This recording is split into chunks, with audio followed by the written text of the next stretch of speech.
Hi there. I've got somebody to go and see. Got a bit of slap on. I've got like my Queen and David Bowie t-shirt on, which I've ripped at the top in a kind of punky style because I've worn it so much. When the Queen died, and I did do the lay in state, it was 15 hours. Loved her. Loved her. By the time I got to the coffin, I was distraught. I was unimaginably upset. I was like, oh, her Madge. How are we going to live without her? We've got a complete cunt as a monarch. I mean, really?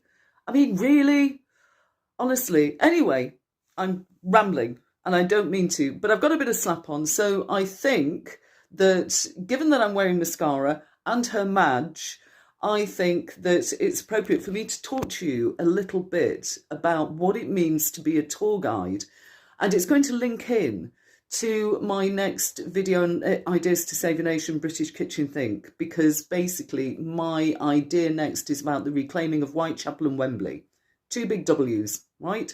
Whitechapel and Wembley that are very much London, very much taken over, and what we do about it. And I call it doing a Lenny, in honour of Lenny Henry, that wonderful comedian that actually is to blame for cultural appropriation, because the first thing that he did was give us an impersonation of Frank Spencer on New Faces, that talent show on ITV during the, I'm Gen X, and I was brought up on Tiswas, and I was brought up on New Faces.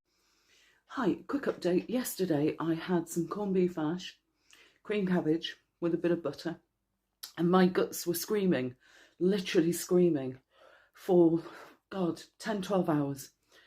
Last night was murder. I barely slept at all. So again, today, absolutely nothing whatsoever to eat. And walking and exercise abates ulceration of the bowel. It really does. You oxygenate your blood, you're preoccupied. Sometimes, though, the weight of your foot will sort of have an impact on the inflammation. But you can ignore that. As I said, I did, think, a British Kitchen Think, first Ideas to Save the Nation long form video on TikTok. It's on housing. It's nearly 7 minutes long, but it's got a lot in it. And in the early hours of this morning, I posted the fact that somebody who's ahead of me, the housing associations in local boroughs in London at least, are not taking benefits residents anymore. They're taking people with low incomes or economic viability, which makes a great deal of sense. Having a huge amount of Somalis in Zone 1-2 with no benefits, nothing to offer, is absolutely ridiculous.